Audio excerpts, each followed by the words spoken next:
우리 다 같이 일어나서 하나님의 말씀 같이 봉독하도록 하겠습니다. 룻기 4장 13절에서 22절까지의 말씀입니다. 우리 서로 인사하겠습니다. 5일간 수고했습니다. 5일간 수고했습니다. 주라면 드시고 천국만 내십시오. 한 번 더 주라면 드시고 천국만 내십시오라고 인사합니다. 주라면 드시고 천국만 내시는 삶 사시기 바랍니다. 아멘. 룻의 이야기를 지금까지 우리가 4일 이제 5일째 듣고 있습니다. 룻이라는 이야기가 과거에 있었던 이야기만이 아니라 그 이야기는 더 큰 그림을 가지고 있는 이야기다라는 것입니다. 하나님의 구원의 역사의 한 중요한 획을 긋는 굉장히 중요한 사건이었습니다. 이 사건에 여러분 기적 보셨습니까? 기적이란 단어도 나오지 않을 뿐만 아니라 기적도 한 번도 일어나지 않아요. 두 가지 사건을 시작으로 이 모든 이야기가 전개되고 끝나는 것을 볼 수가 있습니다. 우리 눈에 보기에 우연이라고 하는 사건과 때마침이라고 하는 사건이 만나 이 놀라운 역사, 하나님의 구원의 역사의 한 획을 긋는 그 사건이 벌어지고 마치는 것을 볼 수가 있는 거죠. 일상의 삶입니다. 놀라운 뭔가 보이고 막 바다가 갈라지고 암병이 사라지고 뭐 죽은 사람이 일어나고 그런 역사 한 번도 일어나지 않았어요. 이들이 살아가는 우리의 삶의 모습과 조금 더 틀리지 않는 그러한 일상의 삶의 가운데서 하나님께서 우리 눈에 우연히와 때마침이라고 하는 그저 생각 없이 지나버릴 수 있을 그러한 사건들을 통해 한 가정을 회복과 풍년의 삶으로 만드시고 그것이 곧 인류 구원의 역사에 한 단계 걸음을 걷게 만드는 그러한 역사를 이루는 것을 볼 수가 있다는 거죠. 사장의 전체를 한번 훑어보면 이렇습니다. 1장에 어떻게 진행합니까? 연약하고 불쌍한 한 여인 룻이라고 하는 여인이 등장을 합니다. 그 여인에게 이방 여인이었지만 그 여인을 향한 하나님의 계획이 시작되는 것을 볼 수가 있죠. 2장에 넘어오면서 우연히 이삭을 줍던 그곳에서 마침내 도착한 보아스를 만나며 하나님의 계획이 본격적으로 시작되는 것을 볼 수가 있습니다. 그때부터 하나님께서 이제 나오미와 룻의 가정의 회복과 풍년의 삶에 이루시는 역사를 눈에 보이게 시작하게 되는 거죠. 3장에 넘어오자 이제 누구도 할 수 없는 일, 했다가는 목숨을 잃을 수 있는 일, 담대한 그 일, 때로는 무모하게 보이고 인간적인 눈으로 봐서는 해서는 안 되는 짓과 같은 짓을 하게 되며 그것이 담대한 순종으로 나아가게 되고 그 일이 곧 약속이 한 단계 더 성취되는 그러한 말씀을 진행하고 있습니다. 어제와 오늘 보게 되는 그 4장의 말씀은 이제 그것이 마침내 성취가 되는 그러한 은혜를 맛보게 되는 그 역사를 보게 되는 거죠. 그동안 그와 함께 구원의 역사가 멈추지 않고 여전히 진행되고 있음을 보여주는 그 말씀이 오늘 우리가 보게 될 말씀입니다. 4장의 마지막 부분은요, 하나님의 섭리가 한 사람과 한 가정을 회복시키고 풍년의 삶을 겪게 만드는 그것으로 끝나지 않는다는 것을 보여줍니다. 그것과는 상관없이 더 큰 그림을 가지고 있는 게 하나님께서 평범한 일상을 살아가는 한 여인, 한 가정의 삶에 이루시는 놀라운 회복과 풍년의 삶에 담겨져 있다라는 것을 오늘 말씀이 마무리 지으며 우리에게 가르쳐 주고 있습니다. 사건은 이렇게 마무리 짓죠.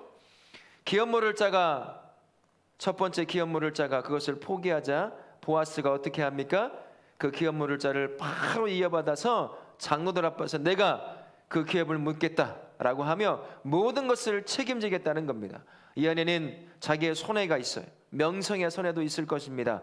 이방에 이름도 없는 과부 여인을 자기 아내를 맞이하고 자기가 가지고 있는 재산들을 그에게 띄워주어서 그의 가문이 이어질 수 있도록 그렇게 하는 손해와 여러 가지 손해를 감수하면서까지 기업 물을 자의 삶을 선택하게 되는 거죠. 그러면서 자기 딸뻘과 비슷한 룻과 결혼을 하게 됩니다. 기업을 물으려면 그럴 수밖에 없는 거죠. 그렇게 책임을 지며 결혼하게 되는 겁니다. 그러면서 룻이 자녀를 낳아요. 이름이 뭐였습니까? 오벳이라고 하는 아들을 낳게 됩니다. 이 아들을 낳음으로 말미암아 나오미는 진정한 이제 회복의 은혜를 누리기 시작을 해요. 벌써부터 눈이 감깁니까? 그렇게 시작한 지 4분 5분밖에 안 됐는데 눈을 한번 힘을 주고 뜨세요.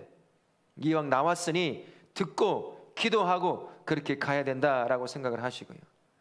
이 오벳을 보며 나오미가 그제서야 하나님의 회복하심을 보게 되는 거예요. 자녀가 연결됨을, 자손이 끊기지 않게 하시는 그 하나님의 은혜를 보면서 그녀의 슬픔이 이제는 진정한 기쁨으로 변화되는 역사를 경험하게 됩니다. 그리고 그것이 곧 이스라엘 백성뿐만 아니라 모든 인류를 향한 진정한 기쁨과 진정한 회복의 또 다른 길이었음을 알게 하신다라는 것이죠.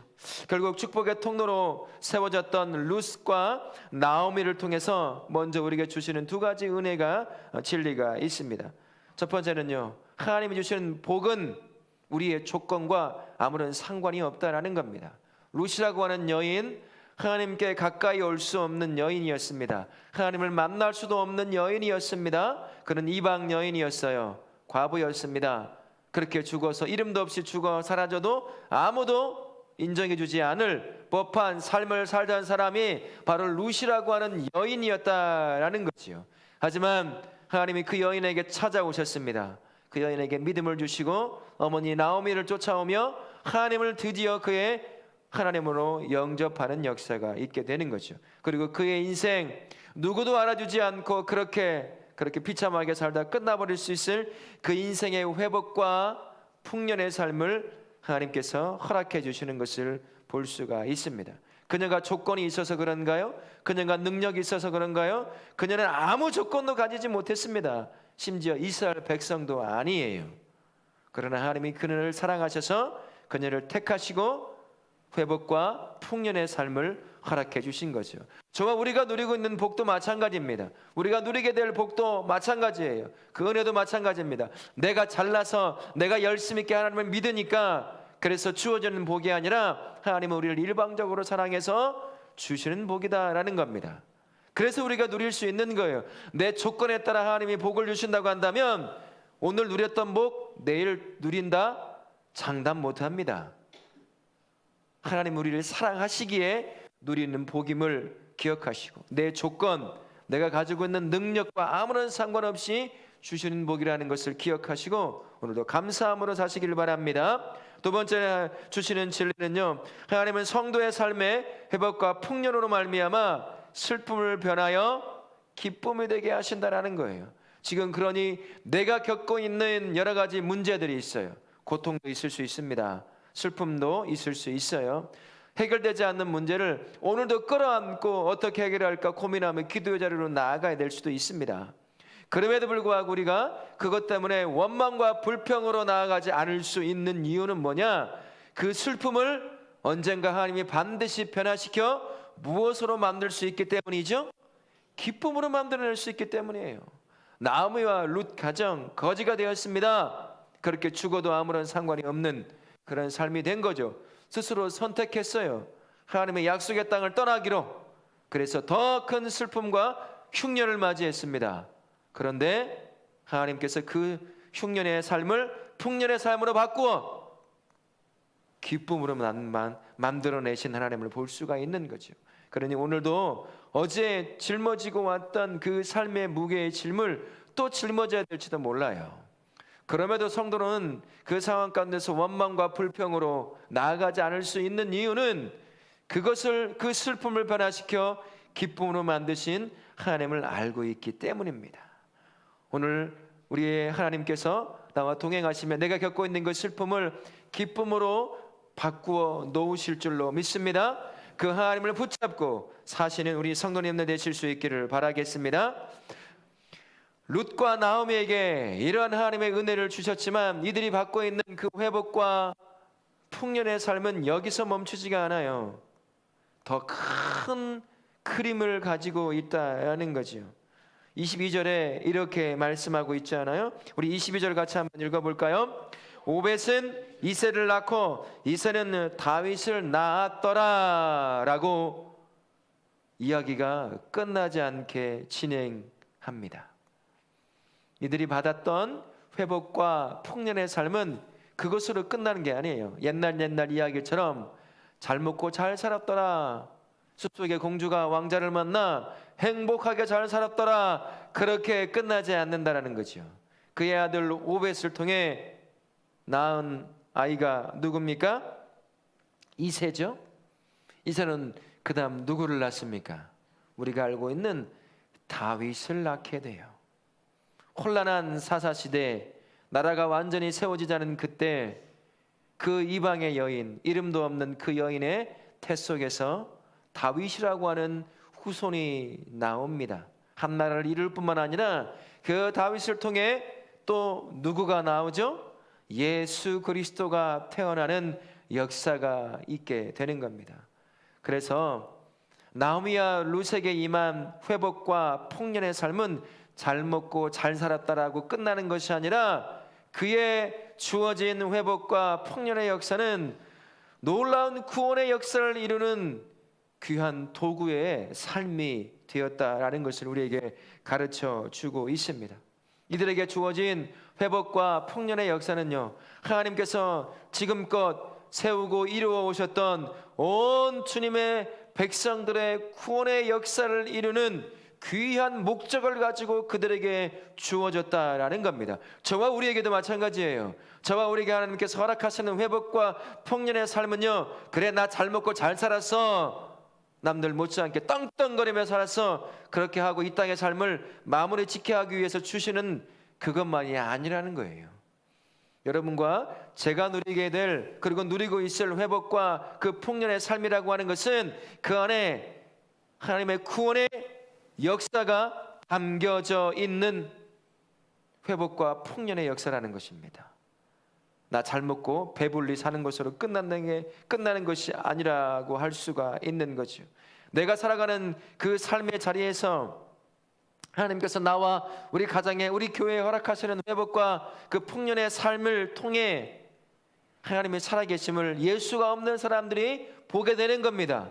듣게 되는 거죠. 경험하게 되는 겁니다. 그런 삶을 통해 예수가 없는 누군가에게 복음이 흘러가게 만드는 거죠. 그래서 하나님께서 우리에게 회복을 주시는 것이고 우리에게 풍년의 삶을 허락해 주시는 거예요.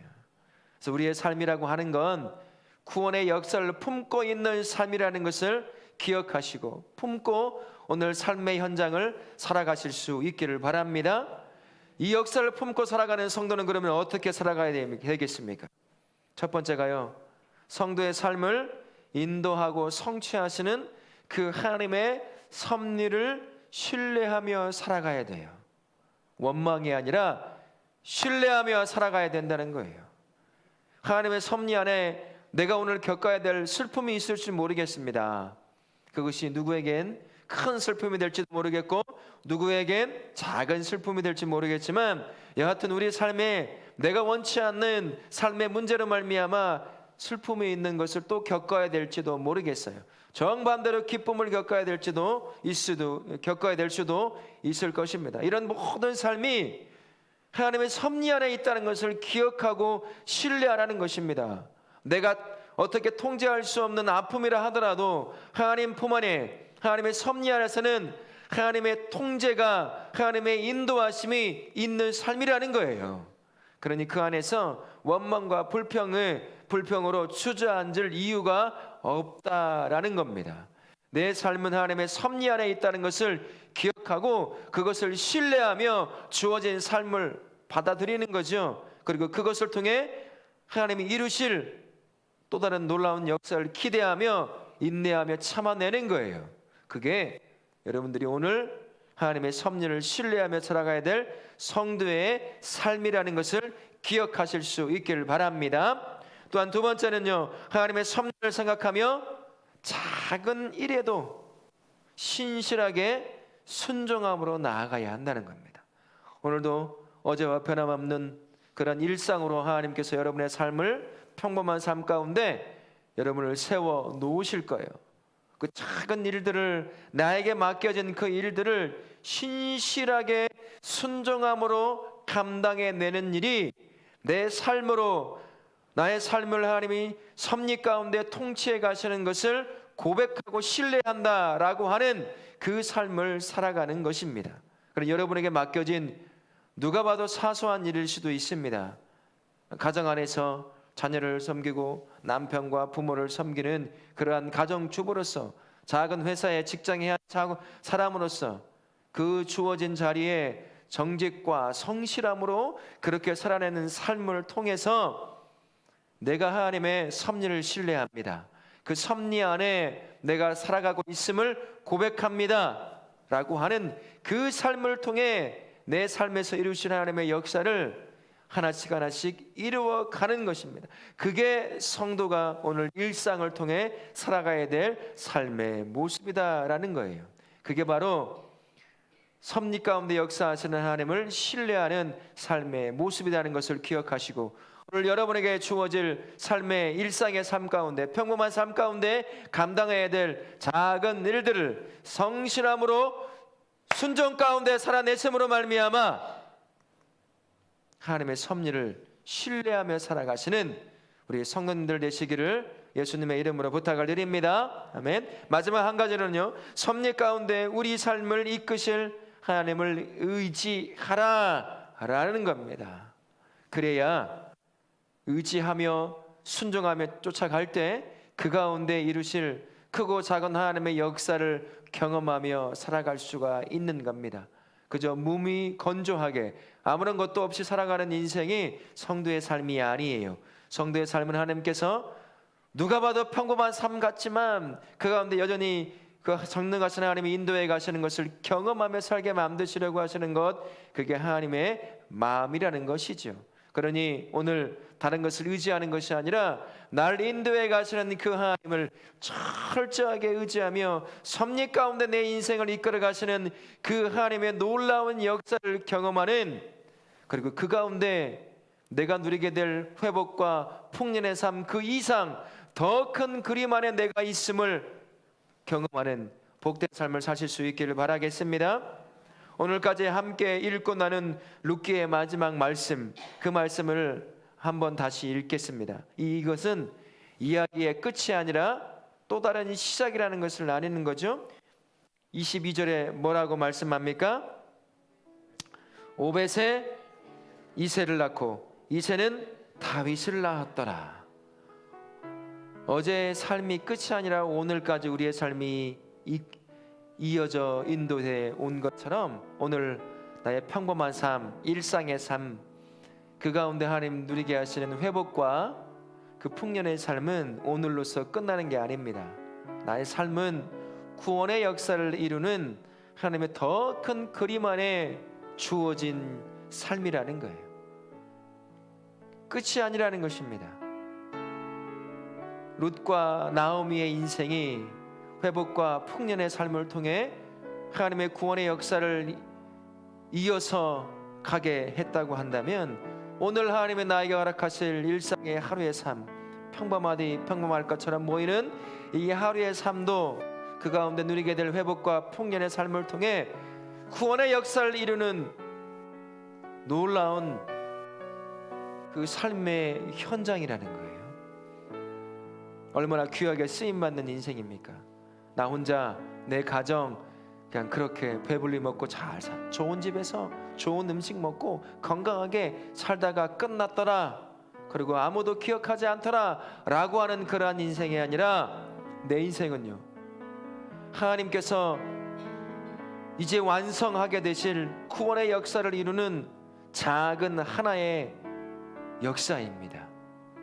그것을 기억하시고 오늘 하루도요, 주어진 삶의 그 자리에서 평범하지만 일상이지만 그 가운데 허락하신 놀라운 회복과 풍년의 삶을 누리며 내 삶을 통해 거대한 구원의 역사를 이루어가는 그 복된 삶이 여러분의 삶인 것을 기억하시고, 주어진 삶의 그 자리에서 하나님의 섭리 안에 맡겨진 삶의 사역들을 성실과 정직으로 순종함으로 나아가 감당하심으로 하나님이 나의 삶을 통해 이루실 놀라운 구원의 역사의 한 획을 긋는 복된 하루의 삶을 사실 수 있기를 예수님의 이름으로 축원합니다. 아멘.